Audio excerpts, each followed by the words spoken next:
March, one of my favorite people on the planet died.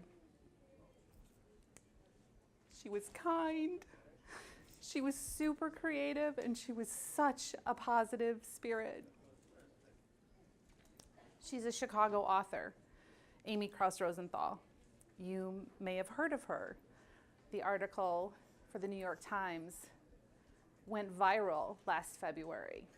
It was called, "After reading this, you may want to marry my husband."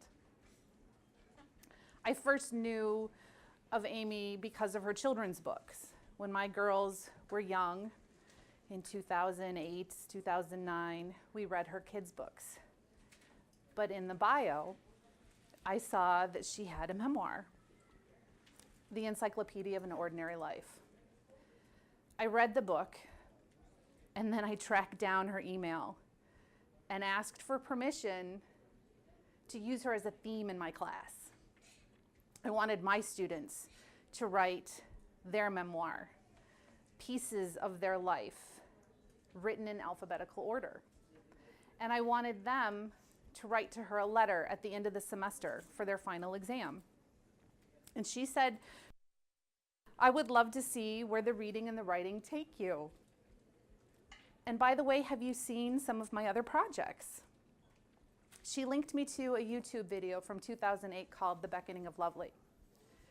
And on this video, she gathered with a few hundred people at the Bean in Chicago. And together they made a bunch of stuff. They made a splash, and they jumped in puddles. They made a grand entrance, and they did flip-flops into the crowd. Toward the end, she said, "Let's make a movie." And she invited the universe to submit whatever they believed to be lovely. It could be a poem or a song, it could be a chalk drawing. If they thought it was lovely, send it to us, she said. At the very end of the film, she said, "Make the most of your time here." She also linked me to her WBEZ Chicago Public Radio blog. And every week or so, she either wrote about or shared a video of what she called a mission. She took on these interactive projects with the public. One of them was called Positive Pranking. And she said, "Remember when we were kids and we used to ding-dong ditch? We'd ring a doorbell and run." She said, "Let's be more positive about it. Let's be nicer about it and chocolatey." And so she and a friend, as adults, bought a bunch of boxes of Hostess ding-dongs, left them at doorsteps, rang the doorbells, and ran. Another mission was called GraFEETi, GraFEETi. She said, "We have enough graffiti on the walls. How about a different kind of graffiti?"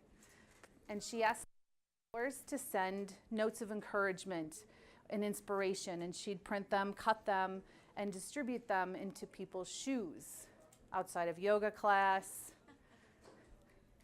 or maybe in the shoe department at a Target store. I was all in. My students wrote their encyclopedias, their memoirs in alphabetical order. They conducted their own missions and wrote essays about them. Their research projects were based on what they believed to be lovely. And they wrote to Amy at the end of the semester for a final exam. Amy would reply each semester with the desire to be able to reply to all of my students, but I had 80 to 100 students a semester. It was impossible. She said, "How about we Skype?" And so one semester, we set up a screen, we called her in, and there she was illuminated in front of our classroom, and she Skyped with my students. She wanted to hear about their missions. One of my students shared her money tree mission. Just as Amy had done, my student hung dollar bills from a tree at 95th and Roberts Road. Just as Amy had done, she watched from afar. And sadly, just as Amy had witnessed, no one saw it. Deflated, my student said, "Mission failed." And she told Amy, as I tried to take the dollars from the tree, a young woman approached me and burst into tears. And my student asked if she was okay. And she said, I need a few dollars so I could buy breakfast for my child. And Amy said, that is awesome. Another student, Mike, he stood up and he shared his story of, it rhymes with bucket list, but it starts with an F. And rather than making lists of all the things we want to do before we die, we make lists of things we never want to do again. And so he collected lists from his family and from his friends, and he created his own. He attached them to balloons, and then ceremonially, he released the balloons, never to do these things again. He explained to Amy that on his list was, I never want to fail COM 101 again. Apparently, he had taken the class before when he was a very new student. Because he was so shy, the transition was hard for him, and he failed the class. And he said, this is a big deal for me to stand in front of my peers and to stand in front of a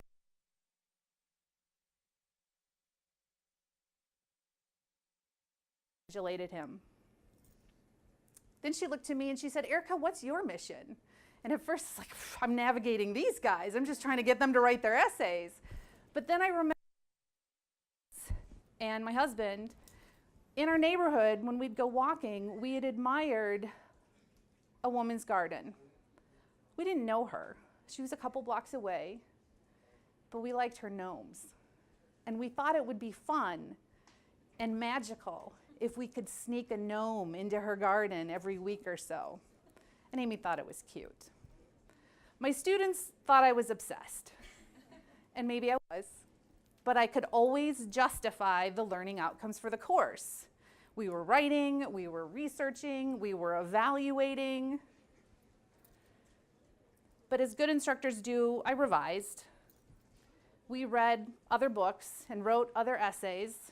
We talked about death and divorce and drug abuse. We talked about zombies and wandering around aimlessly, not observing anything around us. And I realized in the midst of all of that negativity was the need for positivity. And I knew there was a place for Amy Krouse Rosenthal in my class. The messages in her books and videos to make the most of our time here and to realize life every minute and that we're all one, were needed. And so every semester, I still have Amy Krouse Rosenthal Day. I just had it Monday. Because I want my students to hear these messages too. I want them to make the most of their time here. I want them to realize life every minute. And I want them to see that we're all one. On my own time, I followed Amy. I went to Printers Row Book Fair downtown just so I could say hi. I went to a librarian conference with my husband so I could go to the book venue and say hi to Amy. And I dragged my family downtown for a summer stroll with Amy Krouse Rosenthal. She and 20 strangers and the four of us walked around a Chicago neighborhood for an hour. And it was here that I realized and saw Amy living her themes, realizing life every minute, making the most of her time here, and connecting with other people. A couple years ago, I received an email from Amy Krouse Rosenthal. And she asked if I might take a look at a book she'd written that was yet to be released. She also said, I have ovarian cancer. I've already had surgery, I'm starting chemo, and I promise you that all the pages of this book, even though some of them are melancholy and morbid, all of them were written prior to my diagnosis. So once the tears cleared up, I read her book. And it was called Textbook Amy Krouse Rosenthal. And it was a follow-up to her memoir. It was written in textbook fashion. She had a history section and a romance language section and a math section, and she quoted Einstein, who said, there are two ways we could live our life. A, as if everything's a miracle, or B, as if nothing's a miracle. She said, I choose A, everything. What was cool about the book was that it was a textbook. She invited her readers to text her as they read, send me your self-portrait. Send me a picture of a rainbow. Or text me and I'll send you a song for musical accompaniment as you read. Again, it was Amy interacting with her readers, connecting this group of people. I emailed my praises and my observations and my well wishes. And she asked if she could call me. We'd never had a phone conversation before. And as a super fan, I was a little anxious. But the conversation was lovely. She's such a kind person and a humble person, and she was so grateful. We talked about her treatment, her chemo, her games of Scrabble during her chemo, and we talked about her plan to go away for the winter, to be in Florida with her family and finish her chemo there. A few months later, I ordered the textbook for my class, and I texted her because I knew she was okay with that. And I said, hey, I ordered the book and I'm super excited to use it. But even more, I wanted to know how she was doing. She said, I finished chemo, I had my first scan, and I'm cancer-free. And how are you? And it's here that I told her of my cancer diagnosis. 2 months prior, I was diagnosed with breast cancer and was essentially headed to surgery. Amy was quick to call. And we talked about cancer, and we talked about our treatment plans.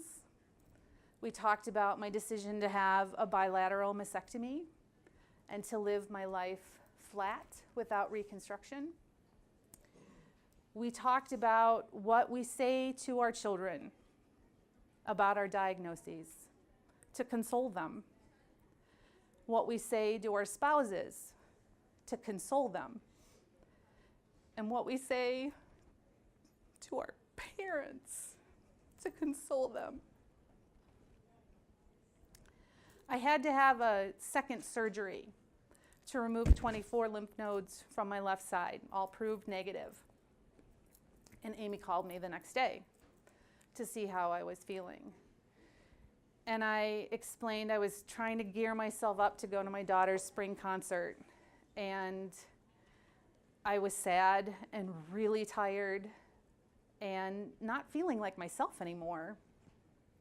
And she said when she was at her lowest, a friend told her to whisper these words of comfort, because sometimes we have to console ourselves. They're there, sweetheart. They're there, sweetheart. I knew cancer came back for Amy. I knew she'd started her treatments again. It's typical for ovarian cancer. She was the theme of my class in the fall last year, and I invited her to come to my final exam. And she came because she wanted to connect with the students.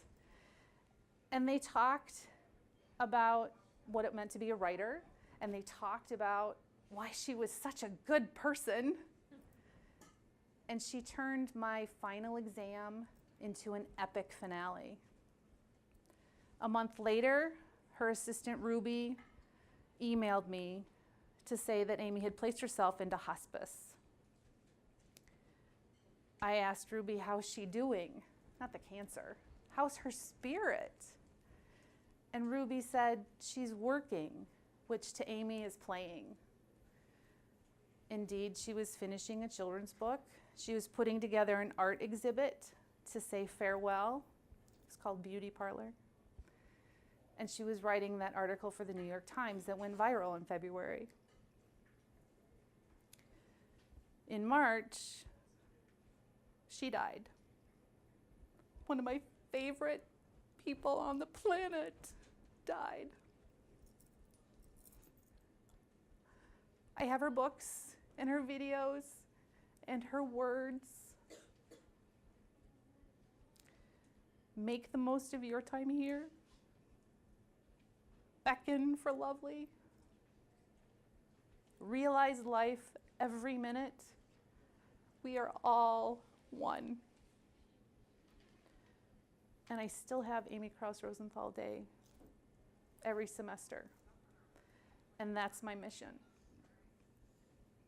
What's yours?